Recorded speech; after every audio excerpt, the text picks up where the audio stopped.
Ok, salut. C'est pour juste vous raconter de mes histoires depuis mon enfance, comment j'ai souffert. Donc actuellement aussi, ça continue. Donc je voulais juste parler de mes histoires, de mon enfance jusqu'à aujourd'hui. Mes amis, je vois actuellement que la vie est ainsi difficile, hein. Bon, bien sûr, je suis togolais. Comme je suis togolais, dans les Togolais, j'espère qu'ils sont à la présence de ce que j'ai dit.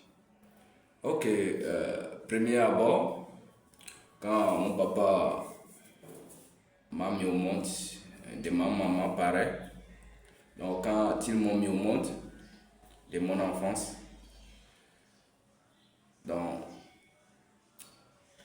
j'avais mis en tête que je vais fréquenter. Bon, selon mes études, en 2006, donc je suis né en 99. En 2006, j'ai commencé mes études. Donc quand j'ai commencé mes études en 2006, en 2007, je suis déjà au CP2. Donc CP2, 2007 là j'ai échoué et j'ai prié mon Dieu que cela ne va jamais m'arriver encore tant que Dieu me protège. Et avec ça, vous allez voir, quand j'ai continué jusqu'au CM2, je n'ai jamais échoué encore. Je suis passé au CP2, j'ai reçu. Dans à ce moment-là, mon papa m'a dit, bon, mon gars, j'avais aidé un de tes frères, dont actuellement il se trouve au nord du Togo, dans, dans le centre de la région, dans la région Sokodé, région centrale. Et puis, il m'a directement envoyé là-bas. Et je suis allé commencer mes études de 6e au, au 3e. Donc, je n'ai jamais échoué en passant de toutes ces classes. Donc, en 2017, j'ai eu mon BPC. 2017, j'ai eu mon BPC. Et en 2018, je me suis passé en classe première. Donc déjà, je suis seconde en 2017, là, 2018, je suis déjà passé en classe première. Bon, vous connaissez déjà la pauvreté, donc si tu n'es pas riche, toujours les problèmes qui s'arrivent, toi-même, tu dois te décourager.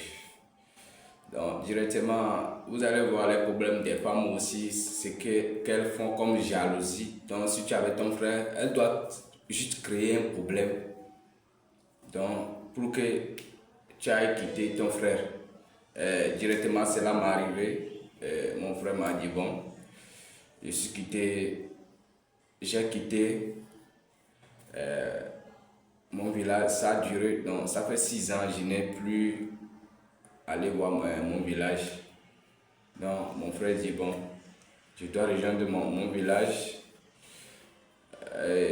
J'ai dit ah bon, c'est vrai, il dit oui. Moi-même j'ai pensé déjà que bon, je ne peux jamais retourner encore auprès de mon frère là, parce que la manière dont il m'a traité, ça n'a pas été facile.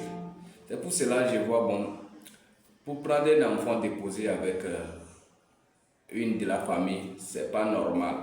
Mais si c'est concernant l'aide, mes gars, bon, il faut, il faut avoir la satisfaction envers là.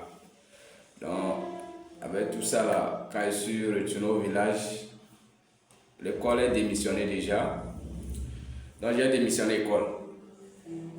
Et j'ai commencé à faire des voyages, j'allais au Bénin pour des choses, métiers. Donc, j'ai parcouru le Bénin 2 ans. Après le Bénin, Après le Bénin, j'ai délaissé Bénin. Avec tout ça là, j'ai eu certain argent. Et puis ça ne m'a même pas dit quelque chose de faire certaines choses pour le futur. Donc à ce moment-là, bon, il y avait des amis qui me trompaient, bon, pour oublier certaines choses. Et cela m'a conduit dans un domaine très mal. Et bon, j'ai délaissé Bénin et fait le Togo 2 ans. J'ai fait le Togo 2 ans. Donc, à ce moment, il y a un petit qui m'a appris sur les rues et puis il m'a dit, mon gars, bon, je ne vais pas te délaisser. Donc, c'est qu'on nous allons faire, on doit parcourir le Ghana. J'ai dit vrai, il dit oui. Franchement, j'ai parcouru le Ghana. Ça fait déjà 2 ans. Ça fait déjà 2 ans. Et ce que j'aimerais avoir, j'ai vu. Mais avec ça, si pour une fille et que tu ne la maries pas, c'est pas assez bien. Donc, j'ai croisé une fille que, bon, je me suis tombé la fiançaille. C'est une fille que j'adore beaucoup, donc je ne peux jamais la laisser et je la marie. Pour le moment, elle est ma femme. Donc, je voulais vous dire, la pauvreté d'aujourd'hui maintenant, c'est tellement grave. Pour avoir de l'argent maintenant aussi, c'est grave. Donc tu dois passer par certaines choses qui est vraiment sacrifié. Mes amis, c'est pas bien. Donc, si j'aimerais vous raconter toutes les histoires, c'est un peu grave. Donc, je ne me suis pas passé sur un sacrifice. Actuellement, je ne suis pas encore riche. Mais je veux certaines aides financées de l'État. Financées de l'État togolais. Donc, nous souffrons du trop au Togo. Vous allez voir certains frères, ils ont fréquenté, fatigué, avoir chose doctorale ou quoi là-dedans. Il a fait l'université fatigué. Bon, après avoir fait l'université fatigué, donc il ne trouve pas aucun travail à faire encore. Donc, il s'est contaminé par la moto qu'on sait pour commencer les obligeants. Nous voulons les aides financières, mes chers Togolais.